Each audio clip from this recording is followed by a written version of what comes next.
Meus amados, depois de ouvir uma palavra tão abençoadora, edificante dessa, nós convidamos você a preparar aí o seu coração para darmos início ao nosso curso da classe Fundamentos da Fé Reformada da nossa Escola Dominical, que tem por objetivo conhecer a Confissão de Fé de Westminster, o nosso sistema, né, de doutrina, de interpretação da Escritura.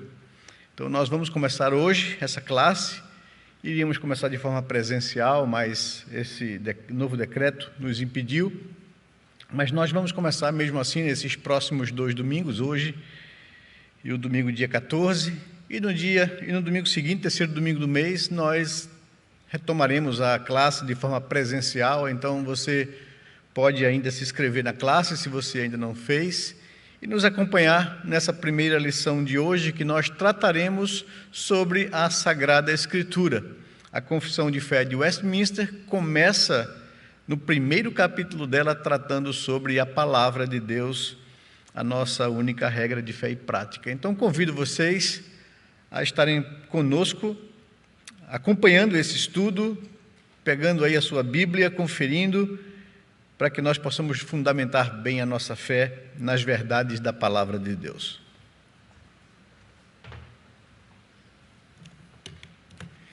Deixe-me aqui abrir o meu computador para que a gente possa acompanhar tudo direitinho com vocês. Está aí exposto na tela, não é, o conteúdo da nossa classe, da nossa matéria. Nós, juntamente com a editora Cultura Cristã, estamos disponibilizando para vocês que participam da nossa classe, que se inscreveram, 2 livros, né, que é o material do nosso estudo. O primeiro é a Confissão de Fé de Westminster, né? Está aqui a Confissão de Fé de Westminster, nessa versão, que vem todos os textos bíblicos já impressos aqui para você acompanhar a exposição de cada capítulo que trata a Confissão de Fé. E também o livro, que é um guia de estudos doutrinários a respeito da exposição desses capítulos da Confissão de Fé. O Tesouro Teológico da Confissão de Fé de Westminster, em 30 roteiros práticos, né? Então, você vai ter aí esse texto com o esboço, um roteiro de aula, com os textos bíblicos, com o capítulo da Confissão de Fé que ele vai tratar e alguns exercícios, né, para sua reflexão e para que você possa fundamentar e sedimentar bem o ensino que a gente viu aqui. Então, que Deus possa nos abençoar nesse curso. É um curso que nós resumimos para 28 lições, dos 33 capítulos da Confissão de Fé, para que a gente possa ter uma fé bem fundamentada nas verdades da Palavra de Deus. Então, vamos começar hoje, e eu convido você a participar dessa classe. Creio que será de muito proveito para a sua vida espiritual, nesse curso que nós propomos aqui, para você ser um crente bem fundamentado nas verdades da Palavra de Deus. Gostaria de começar com a oração, convidar vocês a se colocarem juntamente comigo diante do nosso Deus. Pai amado, nós queremos te louvar pela palavra que nós ouvimos nessa manhã, pelo culto que nós podemos prestar ao Senhor com os nossos familiares em nossa casa, nesses momentos de impedimento. Pedimos ao Senhor, em nome de Jesus, que Tu faças passar esse tempo e traga a reflexão necessária ao Teu povo, e que o mundo possa voltar-se para o Senhor e buscar no Senhor a sua esperança, a sua salvação. Que o Senhor possa nos abençoar também nessa manhã agora, nesse estudo bíblico que nós faremos, que essa classe que se propõe a fundamentar a fé dos Teus eleitos, ó Senhor Deus, possa nos ajudar a crescer na graça, no conhecimento do Senhor, mas acima de tudo, Senhor Deus, aplicar essas verdades à nossa vida prática, ao nosso cotidiano, a estabelecermos padrões éticos de conduta que agradem ao Senhor. Fica conosco e fala ao nosso coração. Nós oramos assim ao Senhor, em nome de Jesus, Pai. Amém, Senhor Deus. Amém. Então, vamos dar início ao nosso estudo. antes de qualquer coisa, eu gostaria que vocês tomassem conhecimento de que a igreja presbiteriana é uma igreja que provém da reforma protestante do século XVI e, como tal, é uma igreja, como todas as igrejas reformadas históricas daquele período, elas produziram as suas confissões de fé. O que são confissões de fé? São declarações do que a igreja crê. Onde está fundamentada a sua fé? Por que essas confissões foram produzidas naquele período do século XVI da Reforma Protestante? Porque houve um movimento do catolicismo romano que se contrapôs ao avanço da Reforma e nesse concílio, entre as suas resoluções, uma delas era afirmar que o que os protestantes, os países que aderiram ao protestantismo e os teólogos protestantes que saíram do catolicismo, eles eram heréticos e que suas doutrinas, que suas ênfases doutrinárias eram heréticas. E eles, então, nesse concílio de Trento, que aconteceu na Itália, em meados de 1546 a 64, foi um período longo que aconteceu esse concílio para as suas resoluções. Entre as suas resoluções, houve o acréscimo à Escritura de 7 livros, chamados apócrifos. A intenção dessa era afirmar que a Bíblia que os protestantes estavam traduzindo para as línguas originais não eram completas. Eram Bíblias incompletas e Bíblias que faltavam material e consequentemente, não eram confiáveis. Então, as igrejas protestantes se reuniram em cada país que ela surgiu e eles produziram a sua interpretação acerca da Escritura, mostrando que a Escritura, que eles criam num Deus conforme a Escritura. E foi de fato essas traduções para as línguas alemães, francês, inglês e todas as línguas daquela época, que antes não havia, que fez explodir ou eclodir a reforma protestante em todos os lugares.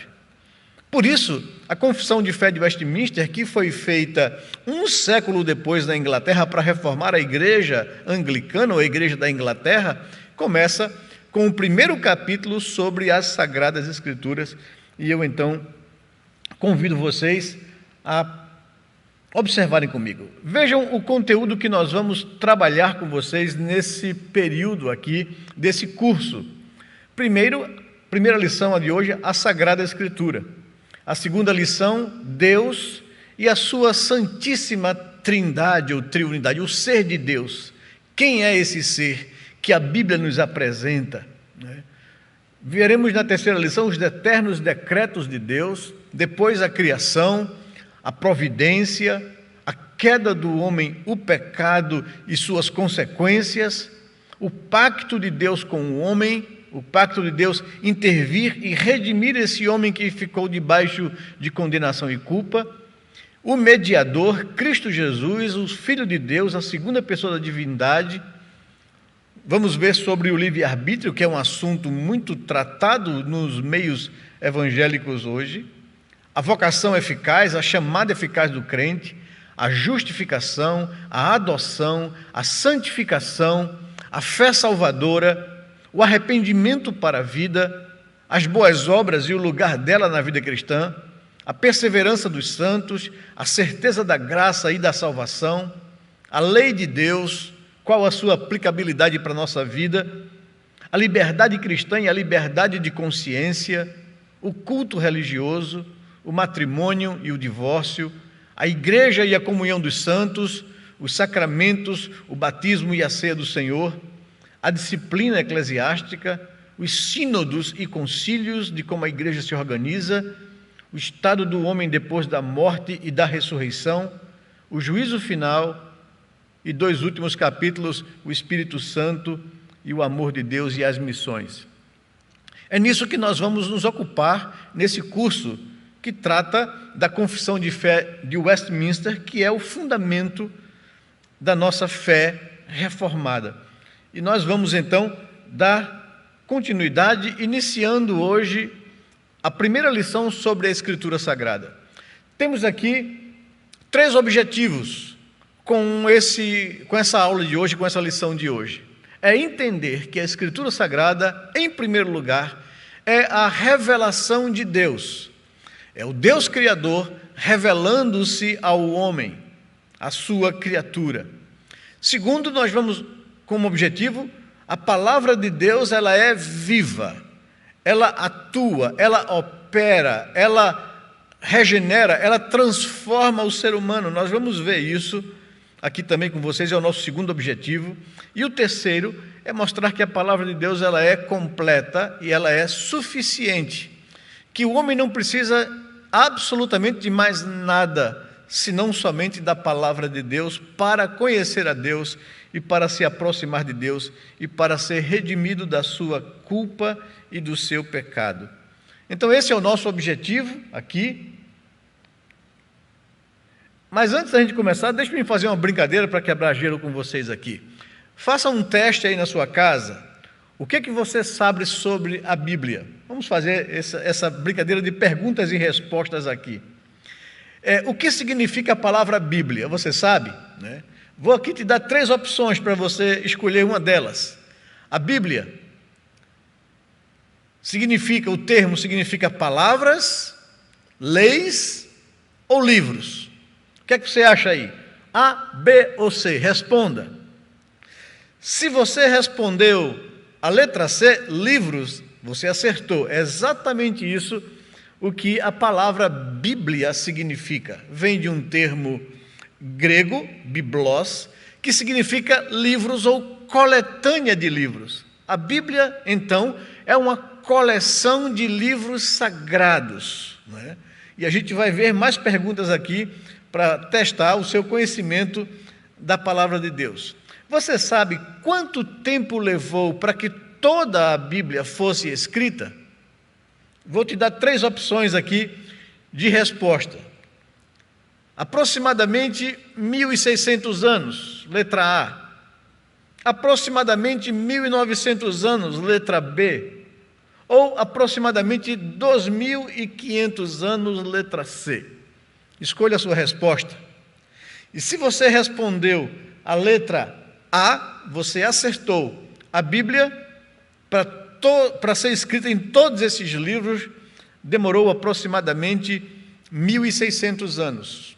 Os primeiros livros da Bíblia no Antigo Testamento, Gênesis, Êxodo, Números, Levíticos e Deuteronômio, foram escritos aproximadamente 1.500 anos antes de Cristo. E o último livro da Bíblia, o Apocalipse, foi escrito no final do 1º século, ou seja, nos anos 95 a 100 depois de Cristo. Então, 1.500 anos antes, com mais 100 anos depois, 1.600 anos aproximadamente, para que todos os 66 livros da Bíblia fossem escritos ou registrados. Mas vamos para uma terceira pergunta aí, eu já quase que... Não, essa ainda não. Quantos são os autores da Bíblia? E quando nós falamos de autores da Bíblia, nós estamos pensando nas pessoas que foram usadas pelo Espírito Santo de Deus para registrar a revelação de Deus. Quantas pessoas? Deixe-me dar aí mais 3 opções para você. Letra A, aproximadamente 30 pessoas. Letra B, aproximadamente 40 pessoas. E letra C, aproximadamente 50 pessoas. O que você acha aí? Qual a sua escolha? Se você escolheu a letra B, você acertou. Foram aproximadamente 40 pessoas que Deus, durante esses 1.600 anos, usou para que fosse registrado toda a sua revelação para o conhecimento do ser humano. Nós temos aí no Antigo Testamento os profetas, grandes estadistas, como Moisés, como Davi, como Salomão. Então, vários autores no Antigo Testamento e no Novo Testamento os apóstolos do Senhor Jesus. Foram eles os instrumentos que Deus usou para deixar registrado para a gente, para mim, para você, a sua revelação. Vamos mais para uma última pergunta aqui para vocês, para ver esse conhecimento bíblico. Quantos livros tem a Bíblia? Eu já até falei aqui para vocês. Vamos dar aqui 3 opções para vocês. A gente já sabe que são 66 livros, eu já dei essa dica aqui para vocês, mas eu queria saber mais de você. Quantos desses 66 livros tem o Antigo Testamento e quantos tem o Novo Testamento? Letra A, 33 livros do Antigo, 33 livros do Novo Testamento, dividido meio a meio aí. Letra B, 27 livros do Antigo Testamento e 39 do Novo Testamento. Letra C, 39 livros do Antigo Testamento e 27 livros do Novo Testamento. Qual seria a sua resposta, então, a essa pergunta? Se você respondeu letra C, você acertou. Você está bem de conhecimento geral da Escritura. Foram 39 livros no Antigo Testamento e 27 livros do Novo Testamento. Então, vamos deixar de brincadeira e vamos para o nosso estudo aqui com vocês, tá bom? Eu quero que vocês acompanhem na sua casa, abrindo esse texto da Escritura, de 2 Pedro, capítulo 1, versos 19 e 21. Se você não tiver uma Bíblia por perto, a gente tem aqui esse texto impresso para você não ter que se levantar para correr atrás da sua Bíblia. Vejam o que diz o verso 19 ao verso 21 da segunda carta de Pedro, capítulo 1. Ele diz: temos assim tanto mais confirmada a palavra profética, e fazeis bem em atendê-la, como a uma candeia que brilha em lugar escuro, tenebroso, até que o dia clareie e a estrela da alva nasça em vosso coração, sabendo primeiramente isto, que nenhuma profecia da Escritura provém de particular elucidação, porque nunca, jamais, qualquer profecia foi dada por vontade humana. Entretanto, homens santos falaram da parte de Deus, movidos ou inspirados pelo Espírito Santo. É isso que afirma o apóstolo Pedro quando escreve a sua segunda carta às igrejas espalhadas pelo mundo, ali do 1º século da era cristã. Eu queria então te convidar a que você pudesse, junto comigo, adentrar no estudo, no exame da Palavra de Deus, para nós compreendermos o que esse Deus Criador quis revelar para nós, os seres humanos, a sua criatura, criado à sua imagem e semelhança. Começo dizendo aqui a vocês que um dos maiores tesouros herdados pela humanidade é a Palavra de Deus, a Bíblia Sagrada. É um livro que, desde os tempos antigos, fala ao coração humano, desafiando, instruindo e apontando o caminho para a salvação em Cristo Jesus. Inspirada pelo Espírito Santo e preservada através dos tempos, a Escritura Sagrada precisa ser mais e mais conhecida, praticada e ensinada, pois ela é a nossa única regra de fé e prática. Essa é uma das afirmações do protestantismo reformado. A palavra de Deus é a nossa única regra de fé e de vida e de prática. Isso porque a religião medieval do catolicismo da época ensinava que a Escritura não era única ou suficiente como autoridade final, mas a Igreja. Por isso ela acrescentou seus dogmas, que às vezes e muitas vezes iam de encontro àquilo que a Escritura falava. E ela dizia que a Escritura está debaixo da autoridade da Igreja, que era o clero, que Cristo entregou à Igreja as chaves do reino, e ela agora tinha autoridade, inclusive, não somente para interpretar, mas para modificar a Escritura. A Reforma Protestante é um movimento que se levanta para afirmar isso, que a Bíblia, e somente a Bíblia, a revelação de Deus, é a nossa única regra de fé e de prática. Por isso, as confissões de fé reformadas das várias igrejas nacionais que surgiram no século XVI começam com esse primeiro capítulo, a Sagrada Escritura. E é muito importante que a gente compreenda isso e entenda isso. A Escritura Sagrada, o Antigo e o Novo Testamento, é a palavra de Deus. E podemos sabê-lo pela harmonia de todas as suas partes e pelo propósito do seu conjunto, que é dar a Deus toda a glória, como também pela sua luz e poder para convencer e converter os pecadores e para edificar e confortar os crentes, aqueles que temem a Deus, que entregaram as suas vidas ao Senhor. Em primeiro lugar, eu gostaria de afirmar a vocês, seguindo a confissão de fé, que a Escritura Sagrada, ela é a revelação de Deus. Essa é a primeira afirmação que nós precisamos aprender e absorver. Por que nós afirmamos? Por que a confissão de fé afirma que a Escritura é a revelação de Deus? Primeiro, porque ela é inspirada por Deus. O autor final da Escritura é Deus, na pessoa do Espírito Santo.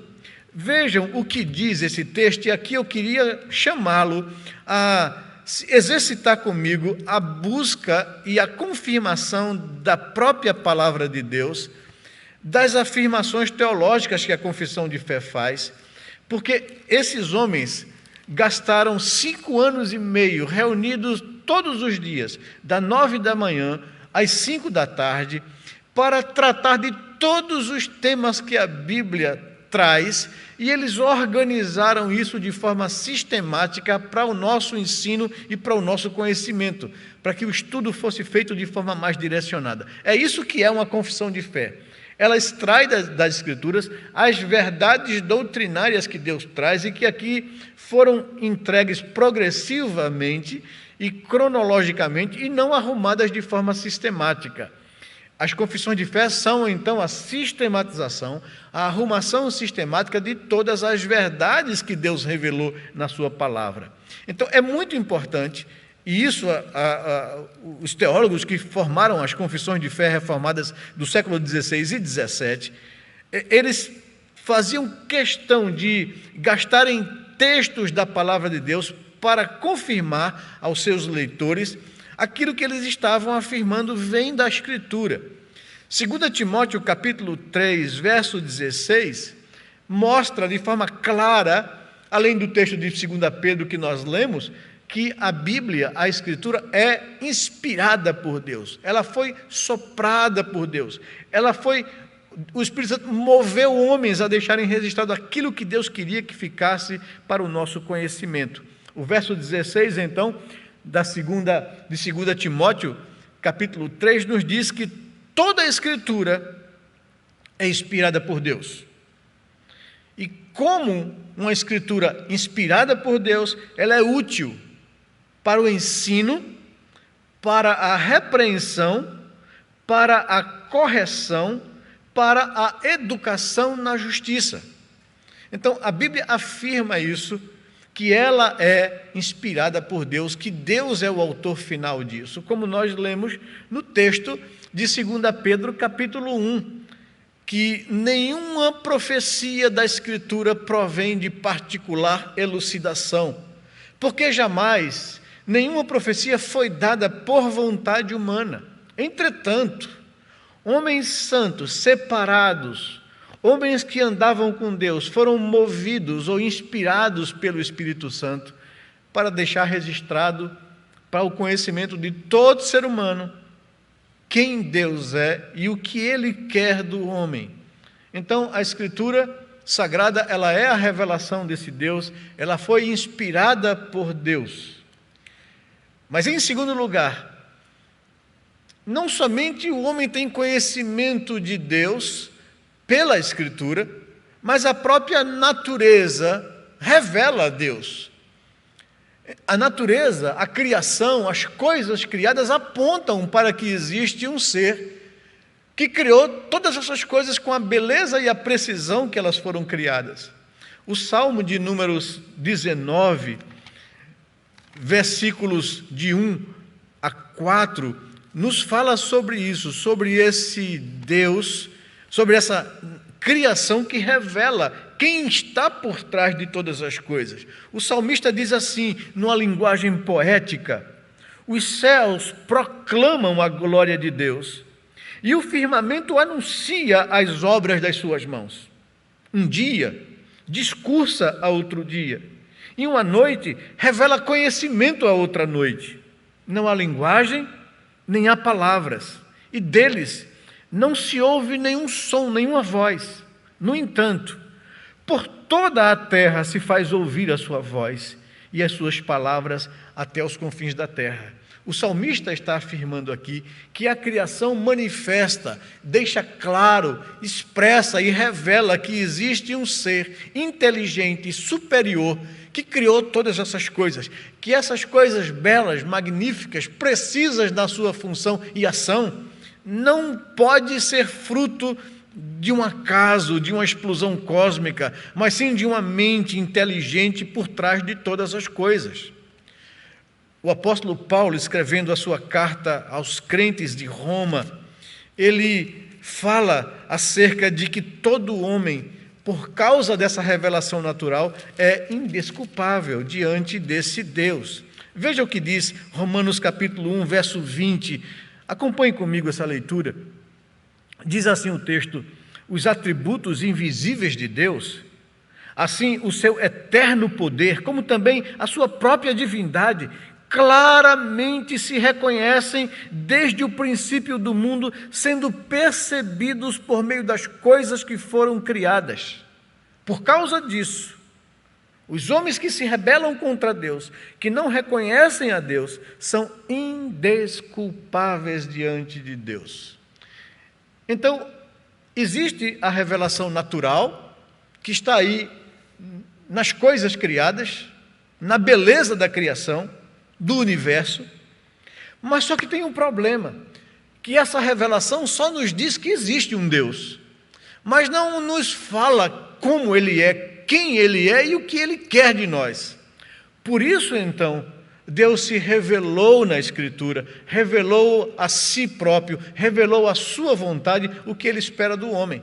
Então, a segunda afirmação que nós fazemos aqui, nesse ponto de que a Escritura é a revelação de Deus, ela é inspirada por Deus e ela é superior à revelação natural, porque a revelação natural não nos diz quem é Deus e o que Ele quer de nós.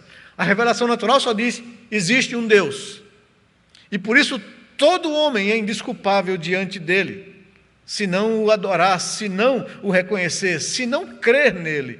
Mas a revelação especial de Deus, que é a Escritura, ela sim nos fala quem é esse Deus e o que Ele quer do ser humano. Mas vamos caminhar mais um pouco aqui. A Escritura Sagrada, que é a revelação de Deus, possibilita o conhecimento de Deus e de sua vontade. Como eu falei para vocês, o texto da profecia de Isaías nos diz isso, que a lei de Deus e os mandamentos de Deus revelam a sua vontade para o ser humano. Nós conhecemos quem é esse Deus e o que Ele quer de nós através da revelação especial, que é a sua palavra. Também a Bíblia, a revelação de Deus, apresenta o caminho da salvação. Jesus, certa vez, conversando com os seus discípulos, afirma para eles o seguinte, aqui em João capítulo 5, verso 39. Ele diz: examinem a Escritura, porque nelas vocês encontrarão a vida eterna, porque elas testificam de mim. Então, observe o conselho de Jesus: examinem a Escritura. E esse é o conselho de Deus para você. Examine a Escritura, estude a Escritura, aprenda da Escritura, explore a Escritura, porque ela é a revelação de Deus, porque nela você vai encontrar a vida eterna, porque ela testifica de Cristo Jesus, ela dá testemunho, ela apresenta Jesus como o Filho de Deus, a segunda pessoa da divindade, que veio a esse mundo para pagar a culpa dos nossos pecados. É isso que a Escritura revela para o homem, que Deus nos amou a ponto de entregar a vida do seu Filho por nós. Por isso Jesus diz, examine a Escritura, porque é nela que você vai encontrar a vida eterna, porque ela testifica de mim. O texto continua ainda. A Escritura Sagrada, nós apontamos aqui, vamos para o segundo ponto, ela é um conjunto de livros, como nós já vimos aqui com vocês. Ela é um conjunto de livros dividido em duas seções, o Antigo Testamento e o Novo Testamento. O Antigo Testamento é composto de 39 livros escritos originalmente na língua hebraica e algumas porções em aramaico, que foi um dialeto surgido na época do envolvimento dos israelitas no cativeiro babilônico. É composto, então, de 39 livros do Antigo Testamento, escritos em hebraico. Os livros não eram, naquela época, como nós temos hoje, impressos, né, nesse formato, mas eram em rolos, como aí apresenta para você.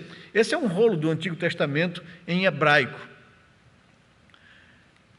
Eis aqui uma amostra, um fragmento da Bíblia em hebraico, aqui num rolo, só para você tomar conhecimento, né, de como era. Eles iam desenrolando o rolo e lendo o texto do Antigo Testamento em hebraico.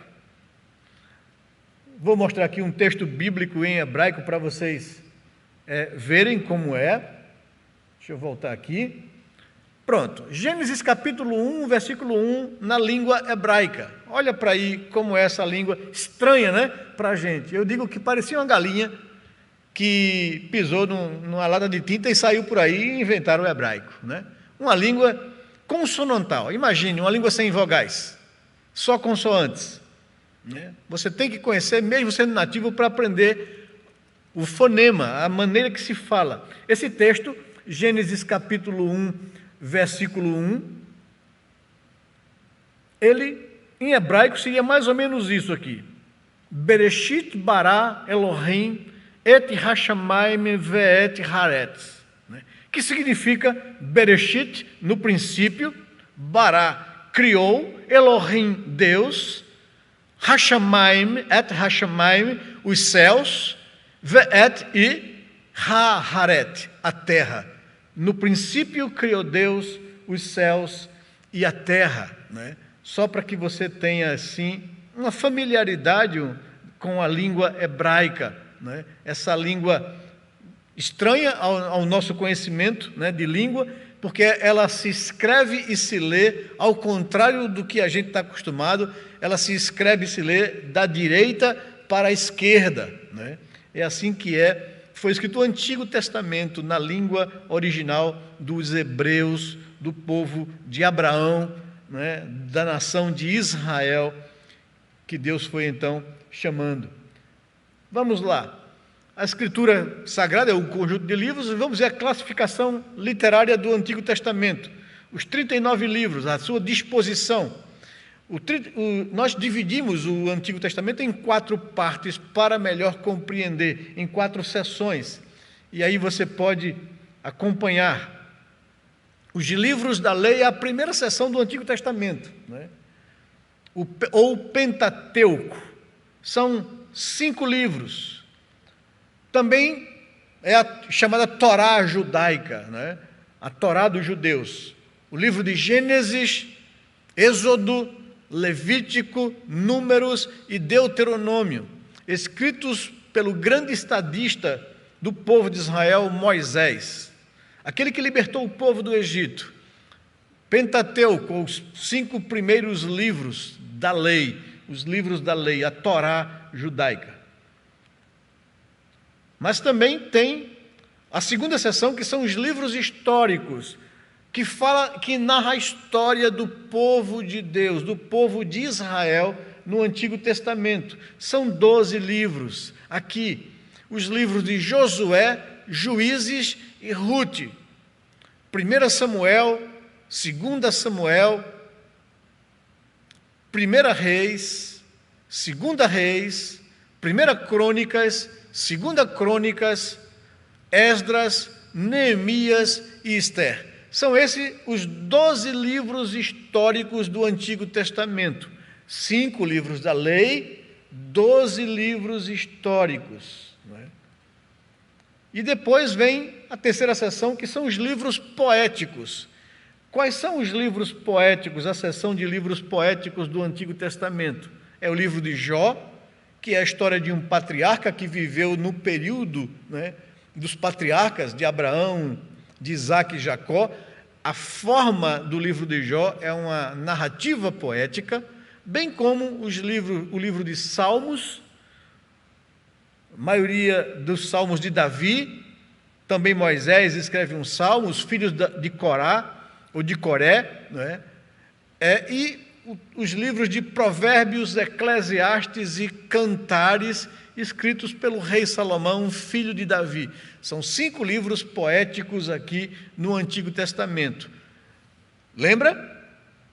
5 livros da lei, 12 livros históricos, 5 livros poéticos. E a terceira seção aqui do Antigo Testamento são os livros proféticos. Livros da lei, livros históricos, livros poéticos, livros proféticos. Nós dividimos os livros proféticos, que são 17 ao todo, em 2 seções. Os profetas maiores, que são os textos mais volumosos dos profetas, e os profetas menores, que são os textos mais curtos, né? Nos profetas maiores temos 5 livros aqui, que são Isaías, Jeremias, Lamentações de Jeremias, Ezequiel e Daniel.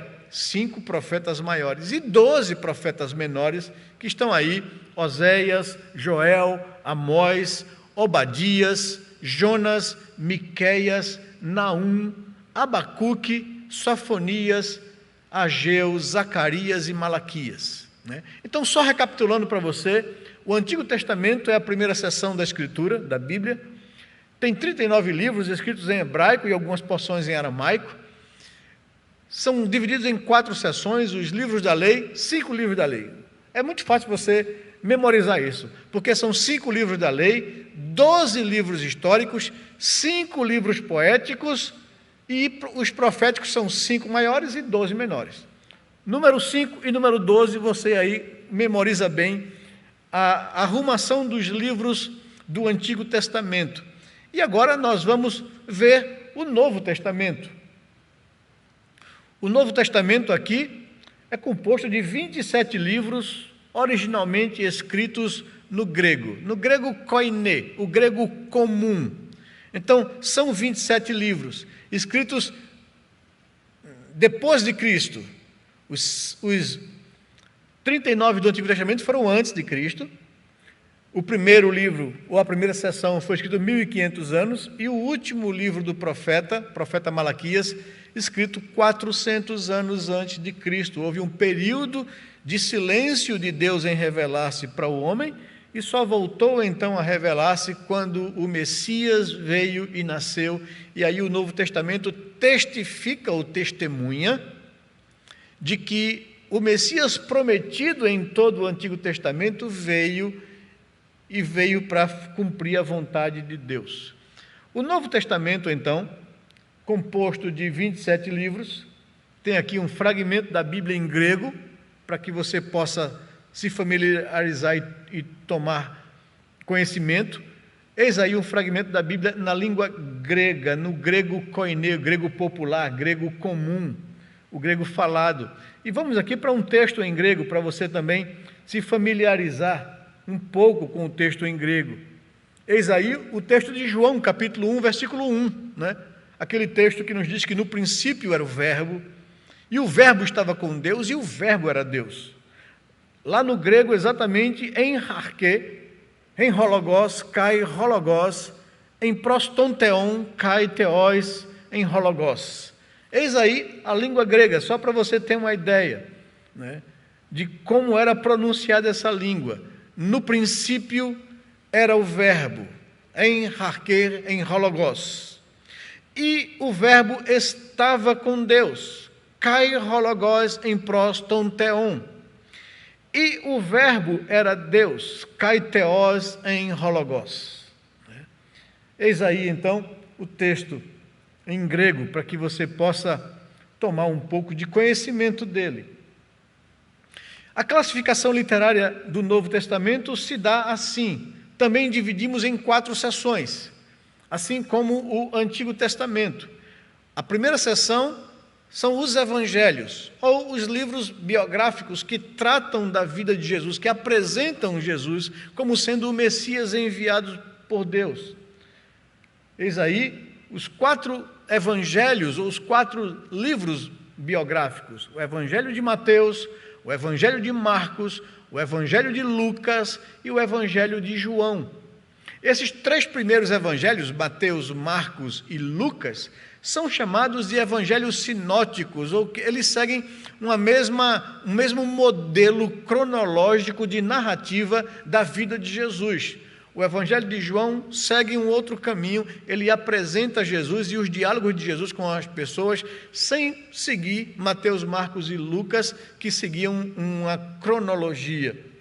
Mateus é um escritor que escreveu para o povo judeu, apresentando Jesus como sendo o rei de Israel, aquele que veio sentar no trono de Davi, e que a sua palavra, como um rei soberano, deveria ser obedecida. O seu público era o público judeu, o público israelita. Marcos escreveu para um outro público, o povão, que não tinha um conhecimento mais acurado das revelações do Antigo Testamento. É o povão mesmo, o povo comum, o homem comum. E ele apresenta Jesus não somente como rei, como Mateus apresenta, mas como um servo sofredor. Alguém que se identifica com o povo, com o homem simples. E ele apresenta Jesus então como esse servo, e a sua linguagem é para esse público. Lucas é o único escritor gentílico não judeu de toda a Escritura, do Novo Testamento. Ele foi um grego, um médico, estudioso, historiador, que foi alcançado pelo apóstolo Paulo na sua segunda viagem missionária. E Lucas escreve o seu evangelho para a população grega, helênica, de cultura elevada. E ele então escreve apresentando Jesus como o homem perfeito, enquanto João escreve à igreja apresentando Jesus como Deus. É interessante, Mateus apresenta ele como um rei soberano, Marcos como um servo sofredor. Lucas apresenta Cristo como um homem perfeito, João apresenta ele como Deus, aquele que encarnou, que assumiu forma humana, que habitou entre nós e nós vimos a sua glória, glória como do unigênito Filho de Deus. Mas vamos passar para a próxima sessão, que é um livro histórico, o único livro de Atos dos Apóstolos, escrito pelo mesmo autor do Evangelho de Lucas. Lucas escreveu 2 livros, o Evangelho de Lucas e o livro de Atos dos Apóstolos, que narra toda a história da expansão do cristianismo no mundo romano. Então, esse é o livro histórico, a seção de livros históricos. Depois vem uma longa seção no Novo Testamento, que são as epístolas apostólicas, ou as cartas doutrinárias, escritas pelos apóstolos. Paulo é o autor do Novo Testamento que mais escreveu. Dos 27 livros do Novo Testamento, 13 foram escritos pelo apóstolo Paulo. E nas epístolas ele escreve primeiro às igrejas. Eis aqui a igreja, a carta aos Romanos, a carta aos Coríntios, a primeira e a segunda carta, a carta aos Gálatas, a carta aos Efésios, a carta aos Filipenses, a carta aos Colossenses e as cartas de 1ª e 2ª Tessalonicenses. São cartas pastorais ou epístolas pastorais de Paulo às igrejas de Roma, de Corinto na Acaia, da Galácia, da Ásia, Éfeso, da Macedônia em Filipos, Colossos é uma cidade da Ásia, e Tessalônica é uma cidade também da Macedônia.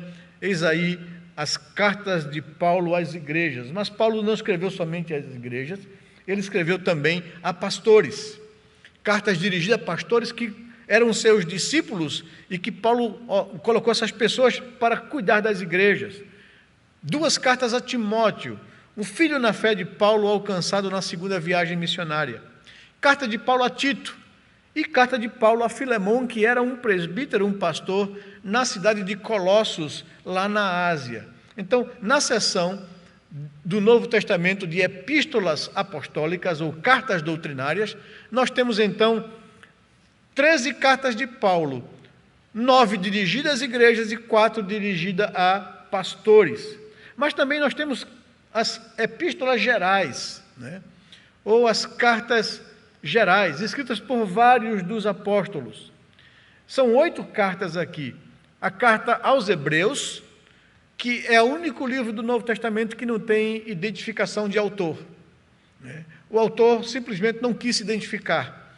Ele escreveu ao povo judeu, mostrando que Cristo é superior a toda a lei do Antigo Testamento, aos profetas, ao sacerdócio do Antigo Testamento. Ele é Deus, ele é o Filho de Deus.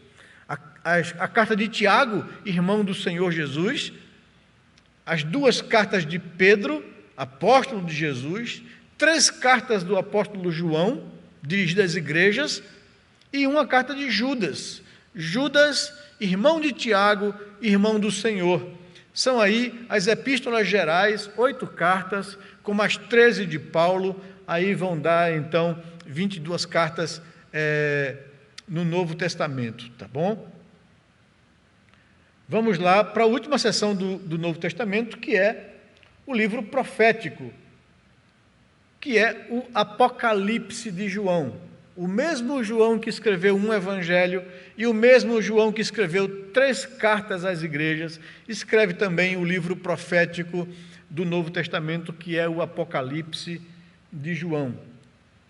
Então, recapitulando o Novo Testamento, 27 livros, escritos na língua grega, o grego comum, koiné, 4 seções, os evangelhos ou livros biográficos, Mateus, Marcos, Lucas e João, o livro histórico, Atos dos Apóstolos, as epístolas pastorais, né, de Paulo às igrejas, de Paulo aos pastores, e as cartas gerais de João, de Tiago, de Pedro, de Judas, né, e o Apocalipse, ok? 27 livros, então, cobrindo a vocês. E quem foram os autores, os escritores sagrados, né?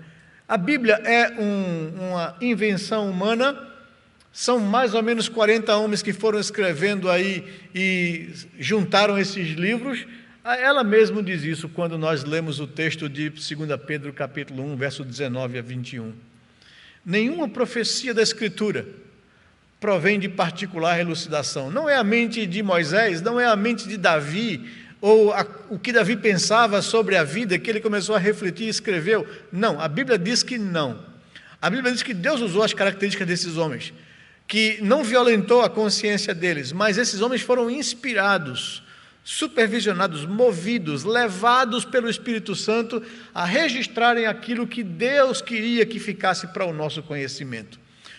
Nenhuma profecia da Escritura provém de particular elucidação. No entanto, homens santos falaram da parte de Deus, movidos ou inspirados pelo Espírito Santo. E por isso a Bíblia, como diz o apóstolo Paulo a Timóteo, é útil, porque ela é inspirada, é útil para o nosso ensino, para a nossa exortação, para a nossa correção e para a nossa educação na justiça, né? Passando aqui, os escritos apócrifos, e isso aqui eu preciso falar com vocês sobre isso, porque, como eu falei no começo, o Concílio de Trento, o Concílio da Contra-Reforma Católica, colocou na Bíblia, a partir de 1564, 7 outros livros que não estão nas escrituras do povo de Deus no Antigo Testamento, e eles colocaram esses livros lá do Antigo Testamento.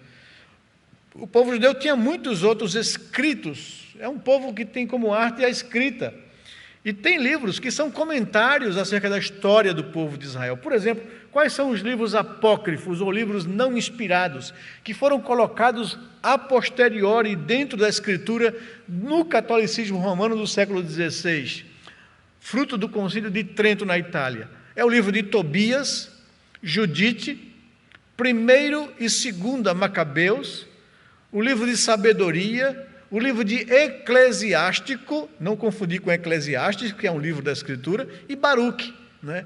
São esses livros que foram aqui colocados, e a própria Igreja Católica não esconde o fato. Ela chama de livros apócrifos, livros colocados na Escritura, no cânon da Escritura, posteriormente, 1.600 anos depois do Novo Testamento e de Cristo Jesus, né? Foi o primeiro fake news da história, né? porque acusaram os crentes ou os protestantes de terem uma Bíblia incompleta, quando eles colocaram a posteriori esses livros aqui na Escritura. E fizeram isso para confundir a cabeça da população na Europa, para que eles não crescem no protestantismo e não aderissem ao protestantismo. Mas, encerrando, em último, a Escritura Sagrada, ela é a palavra viva de Deus, né? O que nós aprendemos aqui com isso? Que ela é viva e atuante em todos os tempos, que a palavra de Deus, ela tem poder para transformar o coração das pessoas. Mateus capítulo 24, por exemplo, Jesus afirma isso sobre a palavra de Deus, sobre a Escritura. E vejam o que ele diz no texto de Mateus capítulo 24, verso 35. Ele diz assim: passará o céu e a terra, porém as minhas palavras não passarão. A palavra de Deus é atuante, né? É um livro que começou a ser escrito há 3.500 anos atrás, e que o último livro está a 1.900 anos de hoje da gente, e é um livro atual, não é? Pegue qualquer livro de outra ciência ou qualquer outro escrito e você vai ver que ele perde a sua atualidade, que sempre tem alguma coisa nova sendo descoberta e deixando para trás aquele escrito antigo. Mas a palavra de Deus, ela é viva em todos os tempos, ela é atual, como vocês viram hoje pela manhã o pastor Augusto pregando, num salmo que foi escrito há aproximadamente 2.700 anos atrás. E tão atual, falando das coisas de hoje e aplicada para a vida de hoje. Ela é viva, né? A palavra de Deus é viva em todos os tempos. Mas não somente isso, ela é perfeita e digna de toda a aceitação. Vejam o que diz o apóstolo Paulo escrevendo a Timóteo, na primeira carta de Paulo a Timóteo, no capítulo 4, no verso 9. Sobre a Bíblia como sendo digna de todo crédito ou de toda aceitação. Diz lá o texto, em 1 Timóteo capítulo 4, versículo 9: fiel é esta palavra e digna de inteira aceitação. Então a Bíblia, ela é de fato a revelação de Deus, ela é atual, ela é perfeita e digna de ser aceita por todos os homens como tal, como palavra de Deus. Durante esses mais de 2.000 anos de história, a tentativa humana de desacreditar a palavra de Deus, dos mais esforços que se fizeram, da tentativa de destruí-la através de incêndios, através de deturpação da própria Escritura, ela continua de pé, digna de toda a aceitação. Ela é eficaz em seu propósito, ela cumpre o seu propósito, ou o propósito pelo qual ela foi estabelecida ou revelada por Deus. O escritor de Hebreus, no capítulo 4, no verso 12, vejam o que diz aí esse texto, acompanhem comigo, Hebreus capítulo 4, verso 12. Diz assim, aqui agora, Hebreus capítulo 4, 12: porque a palavra de Deus é viva e eficaz, e mais cortante ou penetrante do que qualquer espada de 2 gumes, e penetra até o ponto de dividir alma e espírito, juntas e medulas, e é apta para discernir os pensamentos e discernir os propósitos do coração humano. Ela é eficaz em seus propósitos.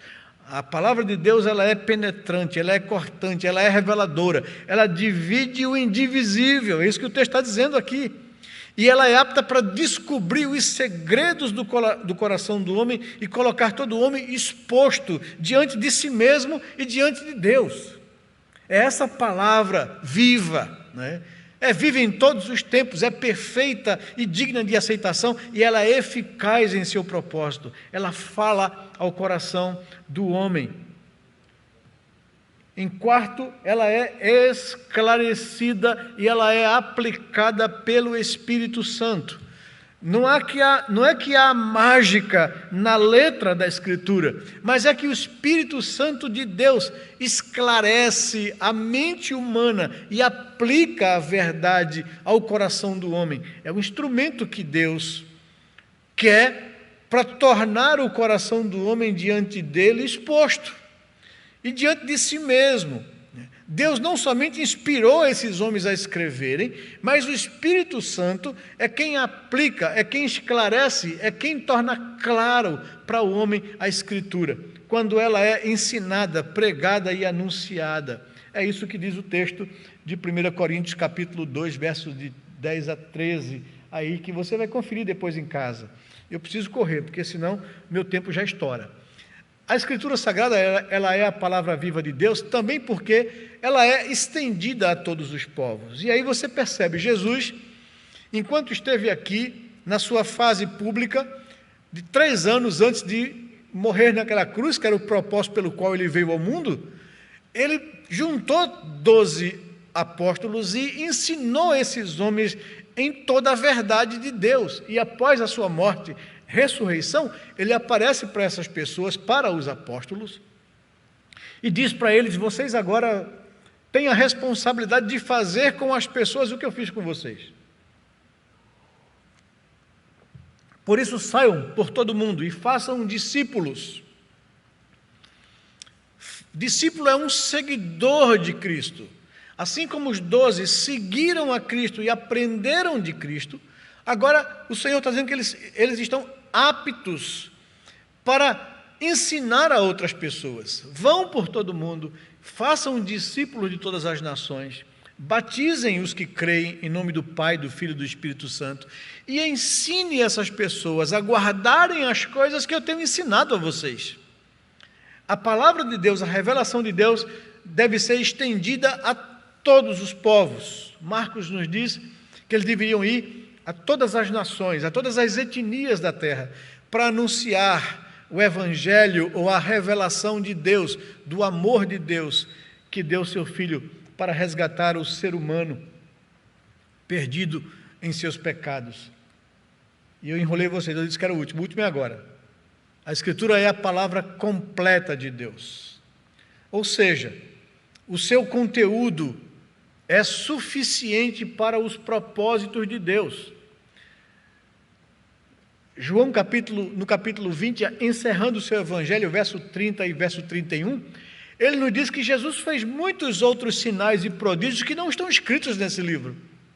Esses, porém, que foram registrados, têm o propósito de fazer com que vocês creiam que Jesus Cristo é o Filho de Deus, e crendo vocês tenham vida em seu nome.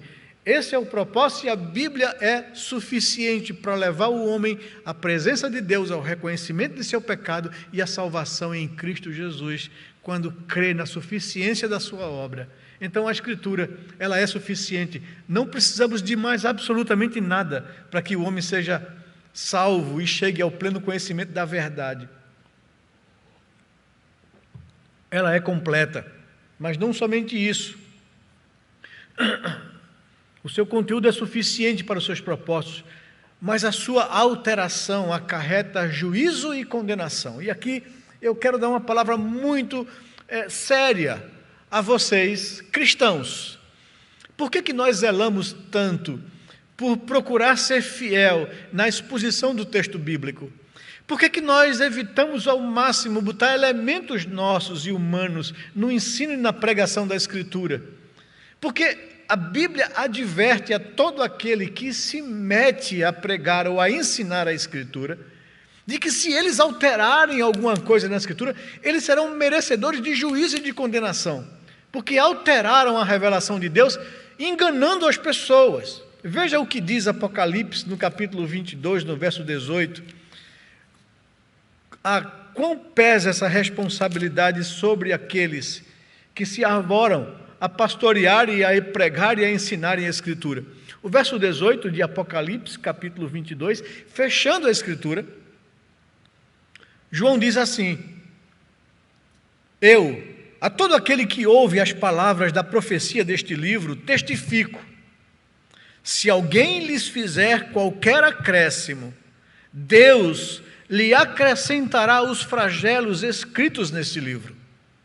E se alguém tirar qualquer coisa das palavras do livro desta profecia, Deus tirará a sua parte da árvore da vida e da cidade santa e das coisas que se acham escritas neste livro.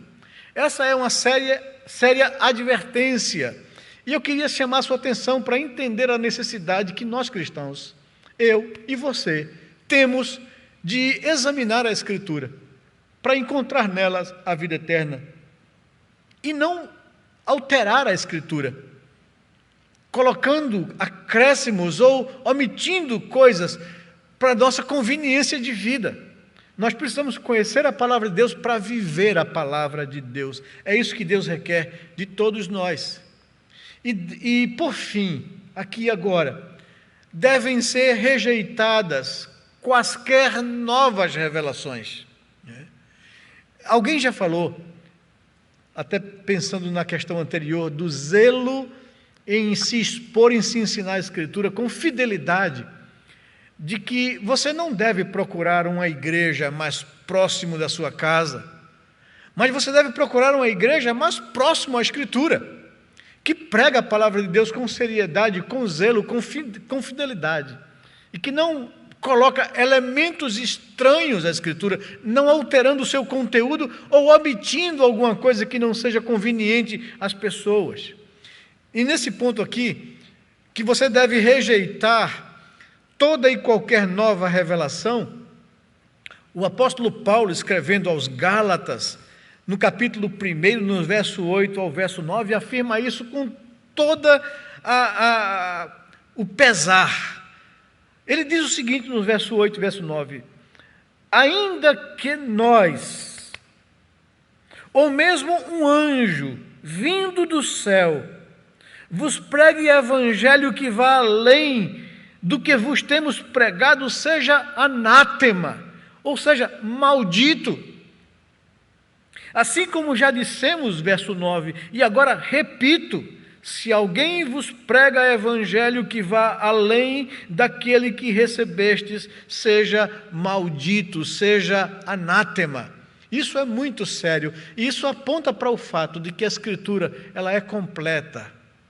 Ela é a palavra completa de Deus, ela é suficiente no seu conteúdo, não precisa de nenhum novo dogma, não precisa de nenhuma revelação, não precisa que o Espírito Santo venha usar alguém para te dizer o que Deus quer. A palavra de Deus é a revelação completa, você não precisa de absolutamente mais nada do que Deus já te revelou. Busque na palavra, examine a palavra, estude a palavra, conheça Deus e a sua vontade para a sua vida, isso lhe é suficiente. E corra de qualquer pessoa que traga nova revelação.